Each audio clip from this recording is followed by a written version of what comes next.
Queridos irmãos e irmãs, vamos celebrar esse final de semana, o segundo domingo da Quaresma. E a reflexão da liturgia desse final de semana é muito profunda, porque ela nos apresenta pessoas que aparentemente fracassaram em suas vidas, mas Deus foi ao encontro deles para que eles pudessem ter uma nova perspectiva de vida. E assim encontramos na primeira leitura Abraão. Abraão aparentemente era uma pessoa fracassada, porque já estava de idade e ainda não tinha se encontrado na vida. Na segunda leitura encontramos São Paulo, que conhecemos como o antigo Saulo, uma pessoa que perseguia os cristãos, perseguia Jesus Cristo e se apresentava como uma pessoa frustrada na sua própria fé, na sua própria condição de fariseu. E no Evangelho encontramos os 3 discípulos que são convidados por Jesus a subirem o Monte Tabor. Pedro, Tiago e João, que já estavam frustrados, porque quando começaram a caminhar com Jesus, eles achavam que iriam receber a glória deste mundo. E, no entanto, Jesus anuncia para eles a sua paixão.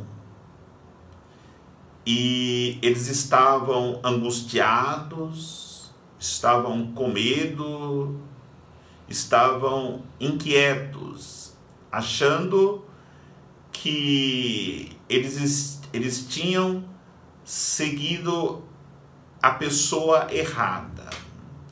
Então, refletindo nesta realidade de homens aparentemente frustrados, nós precisamos, nesse tempo de Quaresma, olharmos para nossas próprias vidas, porque nesse tempo Deus vem ao nosso encontro, nos dando uma nova perspectiva de vida, abrindo os horizontes para que nós, se estamos com alguma frustração, renovemos as nossas esperanças nele.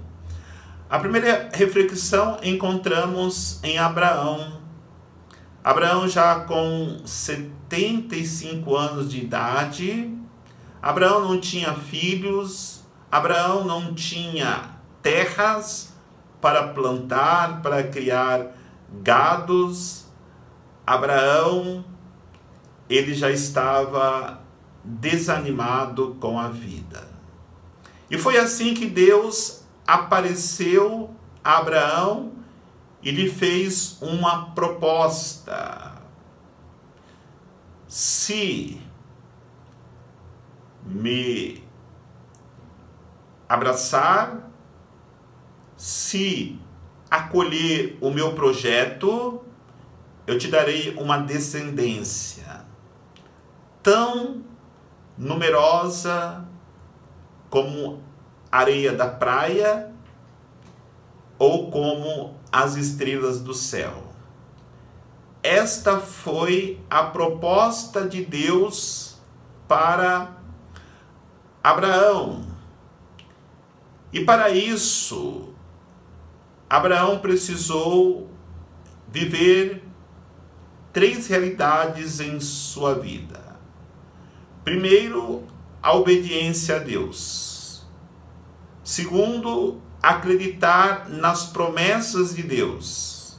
E terceiro, acreditar nas bênçãos de Deus.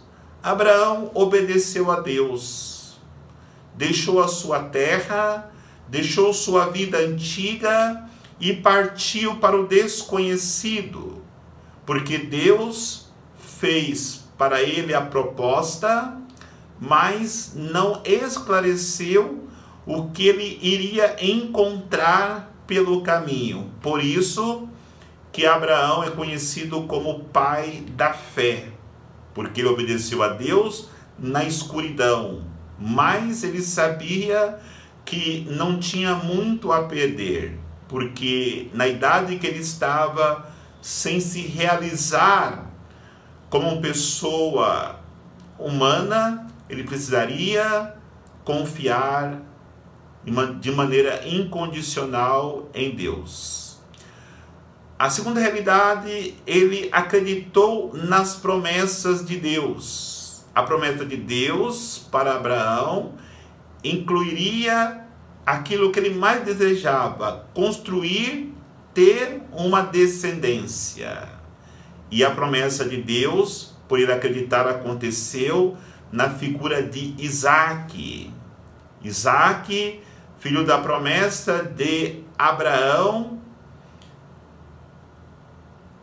no momento que ele acreditou na proposta de Deus, aceitando, e de fato tudo realizou-se na vida dele, cumprindo a promessa de Deus, no entanto, sem deixar que ele passasse pelas provas, principalmente a prova do sacrifício de Isaque, que Deus havia lhe pedido. E depois ainda acreditar nas promessas de Deus.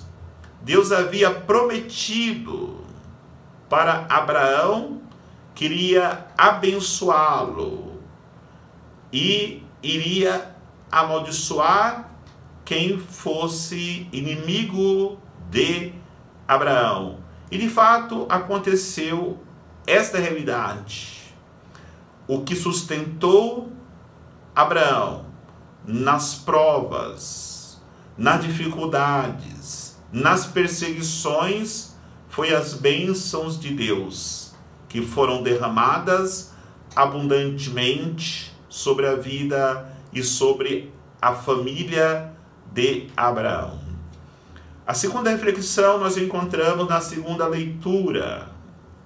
São Paulo, ele vai dizer para nós, depois de tudo aquilo que ele viveu, depois dele encontrar-se com Jesus no caminho de Damasco, numa perseguição que ele fazia aos cristãos, ele realmente se tornou um homem renovado. Aquele homem frustrado, aquele homem perseguidor que outrora perseguia os cristãos, não existia mais. Tanto é que nós ouvimos hoje na leitura palavras muito fortes de alguém que realmente experimentou uma vida nova, uma vida de conversão, e essa conversão chegou de tal maneira em um auge que ele vai dizer: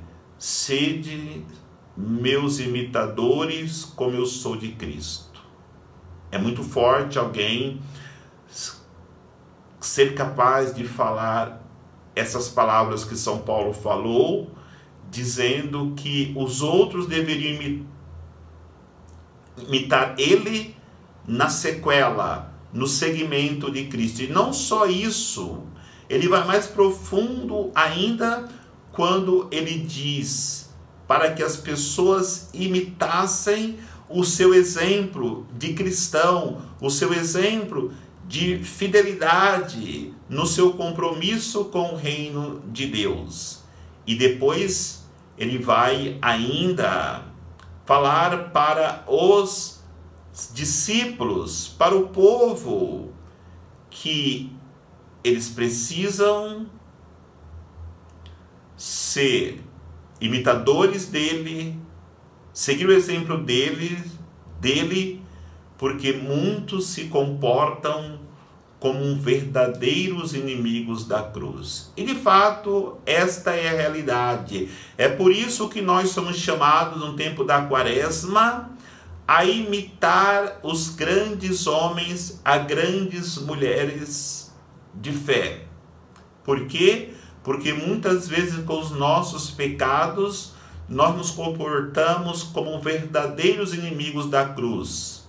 Quando cometemos pecados mortais, quando não rezamos, quando não abraçamos a cruz nas dificuldades, isso é se comportar como inimigo da cruz. Somos chamados a carregarmos nossa cruz e vivermos profundamente a experiência de São Paulo, de deixarmos a vida velha para trás e caminharmos para a frente com muita confiança em Deus. E a terceira reflexão é no Evangelho, no episódio da transfiguração do Senhor. Esta é uma realidade que temos que olhar com profundidade, já que Jesus tinha 12 discípulos, 12 apóstolos. No entanto, ele convida somente 3 para subir com ele no Monte da Transfiguração: Pedro, Tiago e João. Aí cabe para nós uma reflexão. Somos muitos discípulos de Jesus, mas ele chama para subir com ele ao monte, para uma experiência mais profunda, para uma preparação mais profunda, aqueles que levam com mais seriedade a vida cristã.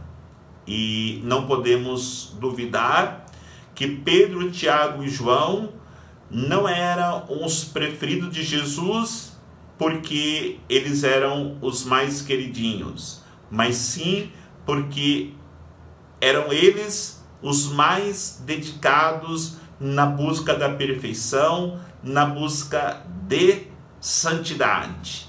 E sempre Jesus vai contar com aqueles que mais se dedicam, mais procuram uma conversão de coração, os que vivem mais plenamente a vida de oração. Se nós vivemos esta seriedade na vida cristã, nós somos como Pedro, Tiago e João, convidados por Cristo a subir o Monte Tabor. E quando eles sobem o Monte Tabor, revelações profundas que até então jamais haviam sido reveladas, são reveladas para estes 3 grandes homens de Deus. A primeira revelação profunda é quando o Pai revela, quando uma voz vem do alto e diz: este é meu filho predileto, é meu filho amado, escutai-o.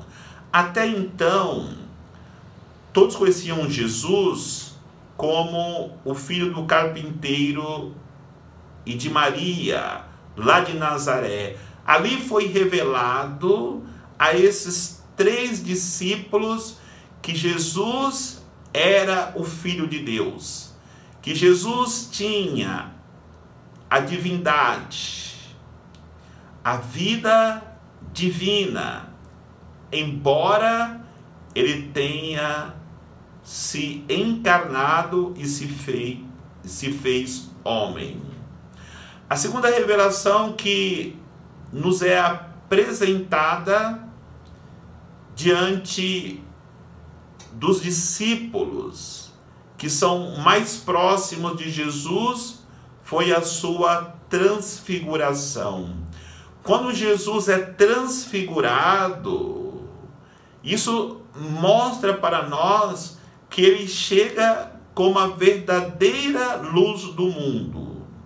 E quando ele chega como a luz do mundo, ele apresenta-se para os discípulos como aquele que pode iluminar qualquer trevas que possa haver nos corações humanos, que possa haver nas famílias, que possa haver na sociedade.